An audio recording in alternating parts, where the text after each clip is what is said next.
Reasons to Stay Alive, excerpts from Matt Haig's book. This video is dedicated to Suicide Prevention Day and anyone who needs it.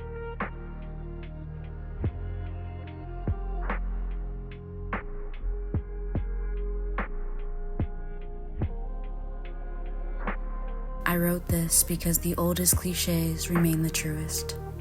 Time heals. The tunnel does have light at the end of it, even if we aren't able to see it.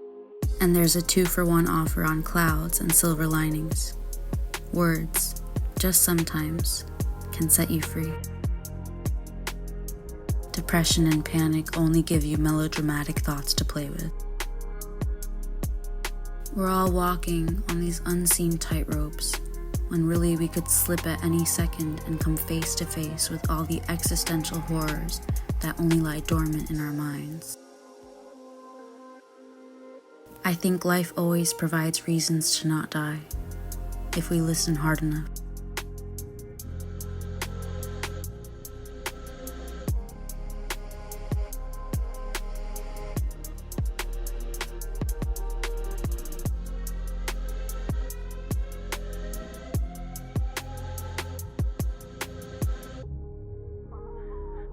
Then me, I just can't cope with the pain. Now me, I know, but you're going to have to, and it will be worth it. In a society which demands we be normal, even as it drives us insane. We humans might have evolved too far. The price for being intelligent enough to be the first species to be fully aware of the cosmos might just be a capacity to feel a whole universe's worth of darkness. Talk, listen, encourage talking, encourage listening, keep adding to the conversation. Stay on the lookout for those wanting to join in the conversation. It is not you, it is simply something that happens to you, and something that can often be eased by talking, words, comfort, support. I soon discovered the act of talking is in itself a therapy. Where talk exists, so does hope. Our minds weren't made for the lives we lead. We should have a little peek at how we could upgrade our ability to cope with all this change. All we can do, for the moment, is really all we need to do. Listen to ourselves.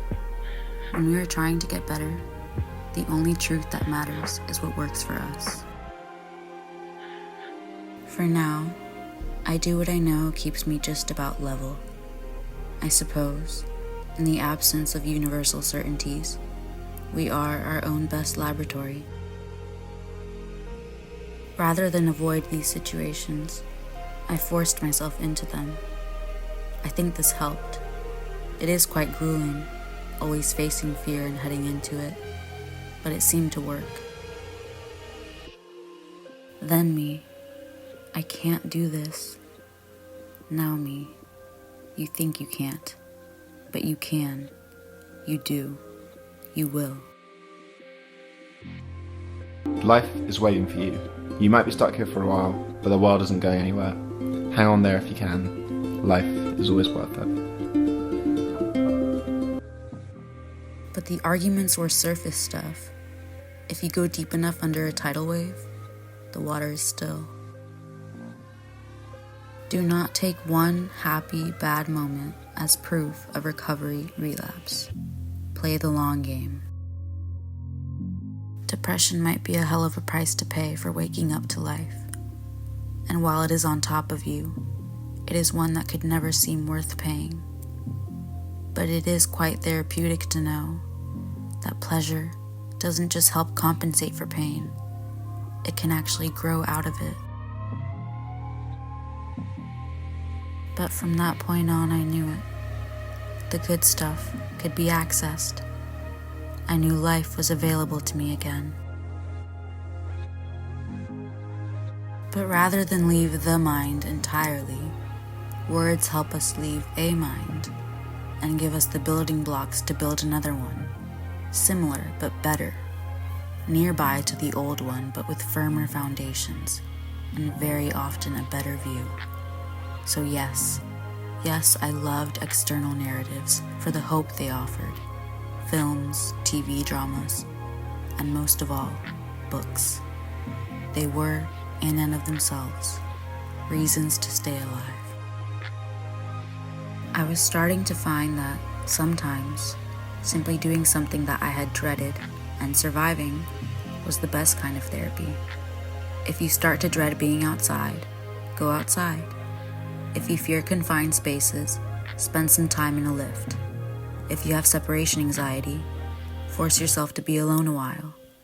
When you are depressed and anxious, your comfort zone tends to shrink from the size of a world to the size of a bed, or right down to nothing at all.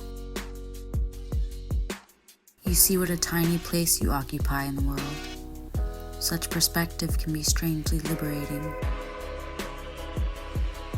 I had reasons to force myself to be strong, to put myself in situations I wouldn't have put myself in. You need to be uncomfortable. You need to hurt. As the Persian poet Rumi wrote in the 12th century, the wound is the place where the light enters you. He also wrote, forget safety. Live where you fear to live. But it is nice to build up, over the years, things that you know do, on occasion, work. Weapons for the war that subsides, but that can always ignite again. She was alive and seemingly happy, and a member of the same species as me. So yes, we like stories of recovery. Actually, depression can be exacerbated by things being alright externally, because the gulf between what you're feeling and what you're expected to feel becomes larger. Then you think, crap, this is everything I ever wanted. Why aren't I happy? The depressive can sometimes wake up in the room they fell asleep in and yet feel totally different. But he lived alongside it and achieved great things. Even if depression is not totally overcome, we can learn to use what the poet Byron called a fearful gift. Depression is smaller than you. Always, it is smaller than you. Even when it feels vast, it operates within you. You do not operate within it. You are just a bit trapped inside a moment. The moment will change. You have a life. It is not perfect. No human life is. But it is yours. To be calm becomes a kind of revolutionary act. Life is the people who love you. And once we begin to recover and to live again, we do so with new eyes.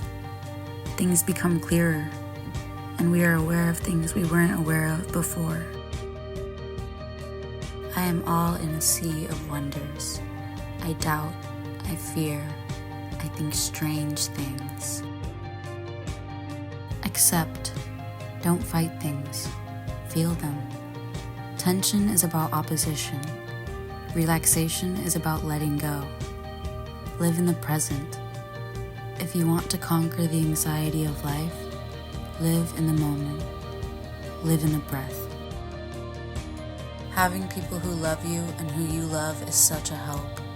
Forcing yourself to see the world through love's gaze can be healthy.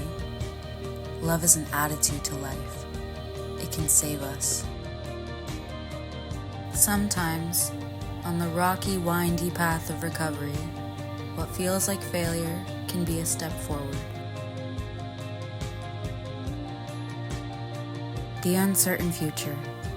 It may cause anxiety, but it is also like a book that is really hard to predict.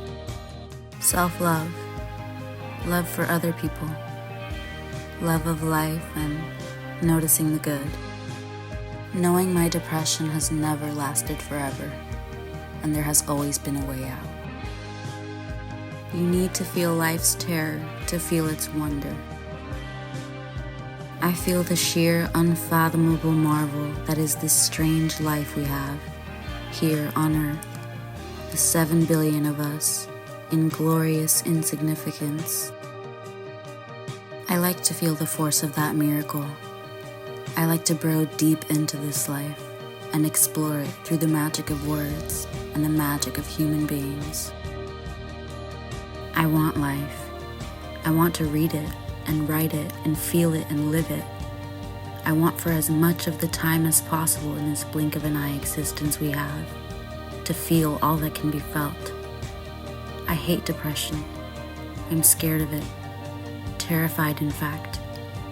But at the same time, it has made me who I am. And if, for me, it is the price of feeling life, it's a price always worth paying. I'm satisfied just to be. No one saves us but ourselves. No one can, and no one may. To be selfless while being mindful seems to be a good solution when the self intensifies and causes us to suffer. We all matter because we are all alive. We are ultimately all the same thing. We are life. The key is in accepting your thoughts, all of them, even the bad ones. Accept thoughts, but don't become them. You can walk through a storm and feel the wind, but you know you are not the wind. Understand that thoughts are thoughts. If they are unreasonable, reason with them, even if you have no reason left. You are the observer of your mind, not its victim. Don't worry about things that probably won't happen. Hey, Dream Machine. Hello? There is nothing either good or bad, but thinking makes it so. You are just a human, and everything you do and feel is a natural thing, because we are natural animals. Be brave, be strong, breathe and keep going. You will thank yourself later.